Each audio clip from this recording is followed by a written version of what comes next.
Os verdadeiros empreendedores da Junco, e eu falo muito isso, é o Júnior e o meu irmão Onésimo, que era nosso sócio. Porque foram os dois que tiveram a coragem de começar. Na época, eu trabalhava num banco e eles é que foram me chamar no banco, eu já estava há algum tempo no banco, para começar o negócio aqui em Uberlândia. Mas eles já tinham dado o pontapé. O passo da fé, eles já tinham dado. A decisão... Não, já estavam... Ou seja, eles não foram lá... E aí, vamos começar? Nós já tinham começado. Já tinha posto o pé na água. O mar vermelho já estava se abrindo. Então, a fé, na verdade, foi o deles. Eu vim, na verdade, somar. E tive a sorte de aceitar o convite e de participar desde o início. Eu vou passar para o Júnior para ele dizer como foi que começou. É isso aí mesmo.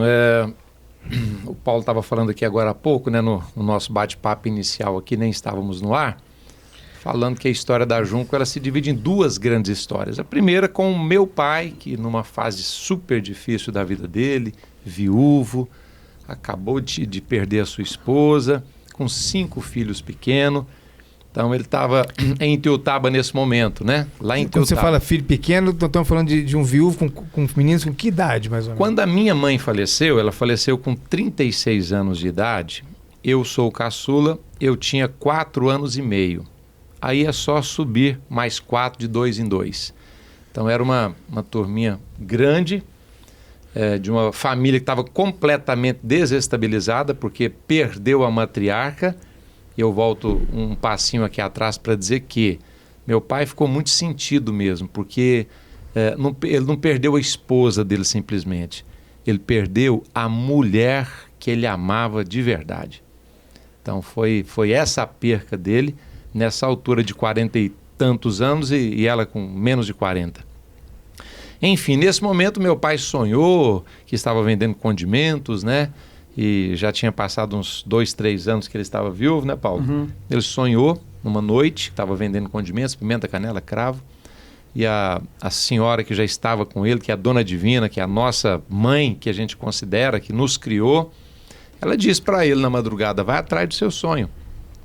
Então, neste momento difícil da vida, o papai sonhou com isto. Veio atrás do sonho dele, veio para Uberlândia, uma história grande, mas enfim, começou a trabalhar com esses condimentos desse jeito. Ainda em Ituiutaba? Estava em Ituiutaba. Começou vendendo condimento lá em Ituiutaba? Aconteceu vendendo em Ituiutaba. Então, a gente sempre comenta que o papai não tinha essa visão de formar uma grande empresa, ele queria sustentar os 5 filhos dele. Levar arroz, feijão, dar escola, educação para esses meninos, né?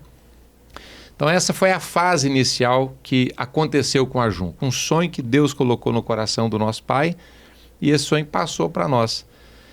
Então, aí saltando um tempinho que o papai trabalhou a pé, viajando de cidades em cidades, em Goiás, carregando uma caixa nos ombros, inclusive lá na Junco, temos uma escultura, temos uma estátua representando o início dessa história, com o papai carregando uma caixinha nos ombros, né? Quer dizer que então ele vendia, não era só em Uberlândia, ele saía vendendo em outras cidades também. Ele começou a vender nas cidades circunvizinhas, né? Especialmente no estado de Goiás.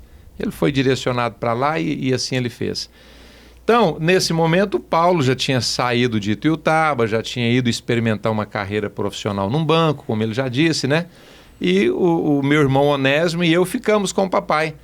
Até que nós crescemos um pouco, ainda de menor, mas com vontade de ter uma empresa, com vontade de ver o nome crescer, com vontade de ver a coisa acontecer, né?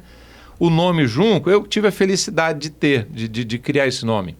Ele foi criado em cima da assinatura de Junqueira, que é a assinatura da minha mãe, e Costa, que é a assinatura do meu pai. Junqueira e Costa, Junco. Foi assim, criamos esse nome, fizemos um carimbo, e ao invés de agora começar a vender o produto sem marca, sem nada, começamos a carimbar com esse nome, né? E era basicamente comprar condimentos a granel e empacotar, e carimbar e vender. E vender, foi assim. Até que sentimos essa necessidade de montar um negócio, montar uma empresa. Isso é importante entender, porque nesse primeiro momento aqui não existia razão social. Era um negócio informal. Comprava aqui, embalava e vendia sem nota. Todos os outros, de fundo de quintal mesmo. Exatamente, isso aí. Exatamente. Então assim foi esse princípio da história da Junco. Aí quando o Paulo fala que eu e meu irmão somos empreendedores, foi porque nós nunca saímos dessa tarefa, nós sempre ficamos ali. E aí, debaixo dessa decisão de montar um negócio, nós abrimos realmente um CNPJ para poder vender em mercados maiores, e assim começou. Aí o papai deixou de fazer aquelas viagens que ele fazia, ficou cuidando da produção, e o meu irmão e eu começamos a viajar, já tirando pedido, emitindo nota fiscal, para a empresa tornar-se grande, para as pessoas pensar que era grande. Fábio, sabe o que a gente fazia? Na região que o Onésimo vendia, eu entregava. E na região que ele vendia, ou que eu vendia, ele entregava. Vai ser equipe grande. Caramba, tem motorista, tem entregador, tem tudo.